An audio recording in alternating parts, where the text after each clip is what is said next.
पांचों पांडव एवं द्रौपदी जंगल में छुपने का स्थान ढूंढ रहे थे। अचानक भीम की नजर महल पर पड़ी और वो आकर्षित हो गया। भीम युधिष्ठिर से बोला, भैया मुझे महल देखना है। भाई ने कहा, जाओ। भीम महल के द्वार पर पहुंचा। वहां शनिदेव दरबान के रूप में खड़े थे। भीम बोला, मुझे महल देखना है। दरबान ने कहा, महल की कुछ शर्त है। 1, महल में 4 कोने हैं, आप एक ही कोना देख सकते हैं। 2, महल में जो देखोगे उसकी सार सहित व्याख्या करोगे। 3, अगर व्याख्या नहीं कर सके तो कैद कर लिए जाओगे। भीम ने कहा, मैं स्वीकार करता हूं, ऐसा ही होगा। और वह महल के पूर्व छोर की ओर गया। वहां जाकर देखता है कि 3 कुएं हैं, अगल बगल में छोटे कुएं और बीच में एक बड़ा कुआं। बीच वाला बड़े कुएं में पानी का उफान आता है और दोनों छोटे खाली कुओं को पानी से भर देता है। फिर कुछ देर बाद दोनों छोटे कुओं में उफान आता है तो खाली पड़े बड़े कुएं का पानी आधा ही भर पाता है। इस क्रिया को भीम कई बार देखता है पर समझ नहीं पाता और लौटकर दरबान के पास आता है। दरबान, क्या देखा आपने? भीम, महाशय मुझे समझ में नहीं आया। दरबान, आप शर्त के अनुसार बंदी हो गए हैं और बंदी घर में बैठा दिया। अर्जुन आया, बोला, मुझे महल देखना है। दरबान ने शर्त बता दी और अर्जुन पश्चिम वाले छोर की तरफ चला गया।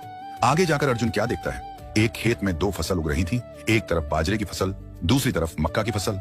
बाजरे के पौधे से मक्का निकल रही तथा मक्का के पौधे से बाजरी निकल रही। अजीब लगा, कुछ समझ नहीं आया, वापस द्वार पर आ गया। दरबान ने पूछा, क्या देखा? अर्जुन बोला, महाशय सब कुछ देखा पर बाजरा और मक्का की बात समझ में नहीं आई। दरबान ने कहा, शर्त के अनुसार आप बंदी हैं। नकुल आया, बोला, मुझे महल देखना है। फिर वह उत्तर दिशा की ओर गया। वहां उसने देखा कि बहुत सारी सफेद गायें जब उनको भूख लगती है तो अपनी छोटी बच्चियों का दूध पीती है। उसे कुछ समझ नहीं आया, द्वार पर आया। दरबान ने पूछा, क्या देखा? नकुल बोला, महाशय गाय बच्चियों का दूध पीती है। ये समझ नहीं आया, तब उसे भी बंदी बना लिया। सहदेव आया, बोला, मुझे महल देखना है और वह दक्षिण दिशा की ओर गया।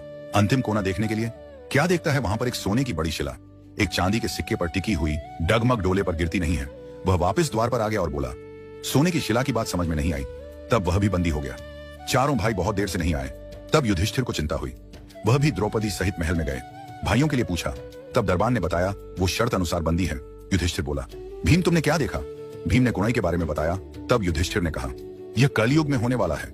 एक बाप 2 बेटों का पेट तो भर देगा परंतु 2 बेटे मिलकर एक बाप का पेट नहीं भर पाएंगे। भीम को छोड़ दिया। अर्जुन से पूछा, तुमने क्या देखा?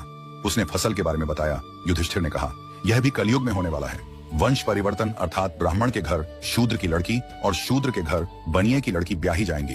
अर्जुन भी छूट गया। नकुल से पूछा, तुमने क्या देखा? तब उसने गाय का वृतांत बताया। तब युधिष्ठिर ने कहा, कलयुग में माताएं अपनी बेटियों के घर में पलेंगी, बेटी का दाना खाएंगी और बेटे सेवा नहीं करेंगे। तब नकुल भी छूट गया। सहदेव से पूछा, तुमने क्या देखा? उसने सोने की शिला का वृतांत बताया। तब युधिष्ठिर बोले, कलयुग में पाप धर्म को दबाता रहेगा परंतु धर्म फिर भी जिंदा रहेगा, खत्म नहीं होगा। आज के कलयुग में ये सारी बातें सच साबित हो रही हैं। आप भी अपनी राय कमेंट करके बताएं।